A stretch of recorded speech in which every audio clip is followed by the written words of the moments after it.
It's always hazardous to mention names from long ago due to human error and the tricks one's aging memory plays, especially when one has played with high-quality players like Wally Bavaro, Dick Berardino, Ken Hole, Jack Ringel, and Dick Surratt.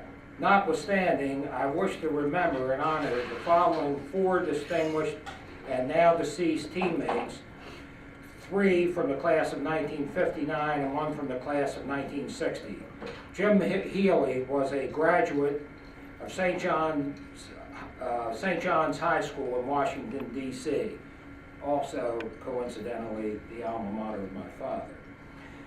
He was also the captain of the 1958 team at Holy Cross, an outstanding guard for 3 years here, fearless competitor, and one of the greatest linemen to ever play at Holy Cross. Jim died prematurely many years ago while employed in the alumni office at Holy Cross. One thing I will always remember about Jim was the impact and intensity that he brought to the first practice that he attended here on the Hill. In those days, we had a freshman team. Freshmen played no outside schedule, and our role was to be fresh meat and fodder in each day's practice. With Jim on our side, this old modus operandi changed in a heartbeat, let me tell you. And the freshmen were not the ones running for cover. Joe Moore was both an outstanding student and an exceptional football player who graduated from Rockhurst High School in Kansas City, Missouri, the Jesuit High School in Kansas City. He was a strong performer at tackle for 3 years here. I still remember his crushing tackle of Jim Brown on a kickoff at Syracuse in sophomore year. I had the pleasure of running down the field next to Joe, and I will never forget that, and many other hits he made. Joe we remained close friends until Joe's untimely death 2 years ago. Joe had successfully practiced law in Kansas City for many years prior to his retirement. Dave Stecky was originally part of the fabled Fordham freshman football team of 1954 and transferred to Holy Cross the following September after Fordham dropped football and the September that I started here to school. Dave's impact on our freshman team was immediate and dramatic. He went on to start at end for 3 years, and his gritty play is remembered by all who knew him. His outstanding catch and TD run through the entire Boston College team was one of the few bright spots in our last game at Chestnut Hill. He went on to serve as an officer in the United States Marine Corps following graduation, and then a highly successful career as a Massachusetts high school coach. It was apparent that Dave's health was failing at our last reunion, and he has since died.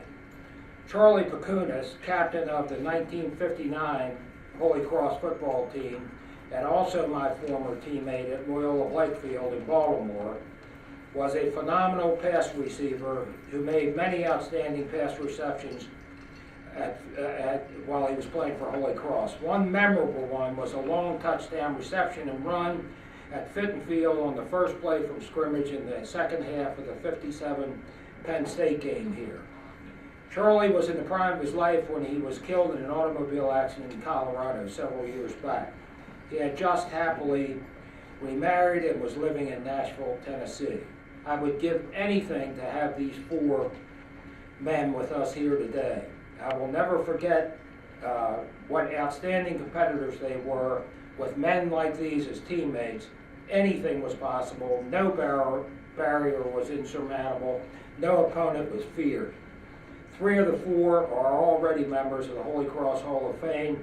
The 4th is long overdue. And finally, I wish to remember the following 4 faculty members who served out of the limelight but had a significant role in any success I enjoyed during my time at Holy Cross. Albert Hop-Riepel, Mr. Holy Cross, was a source of constant encouragement to myself and to other contemporaries, and others who preceded and followed me. Mel Masuko, whom I've already mentioned, was the other former star halfback with today's fellow honoree, John Turco, in the class of 1952. He was an exceptional assistant football coach, and following my graduation, successful head coach at Holy Cross and athletic director at Worcester Tech. Bart Sullivan was a veteran football trainer, head track coach, and Irish gentleman who was already a legacy a legacy and a legend when I arrived here in 1955. Bart came to Holy Cross in 1912, and by my weak mathematics, that's 25 years before my birth. I'll never forget Bart, nor will I forget these others. The final person was Father Maurice Reedy, who was SJ, who was my friend, counselor, professor, coach, and endless supporter of lacrosse at Holy Cross at a time when lacrosse was on life support here. I'm happy to say, after talking to Dick Regan earlier this evening, and after following the lacrosse team closely for the last few years, that it is one of the brightest spots in our athletic schedule today. It has been a unique pleasure to be with you and to briefly share some of my many memories of treasured long ago Holy Cross days and people. Even though I now live far from Worcester, my thoughts frequently revert to friends, classmates, and good times here from the early days of my life. I wish to express my heartfelt gratitude to Larry Doyle and everyone from Holy Cross who was involved in today's activities. I congratulate my fellow inductees into the Ring of Honor and express my special appreciation to Holy Cross for being included with them here today. I have been overwhelmed by the correspondence and telephone calls, emails, letters, you name it, that I have received since the announcement of today's selections were made. All of this has left me very proud to be an alumnus of the old Holy Cross. Thank you.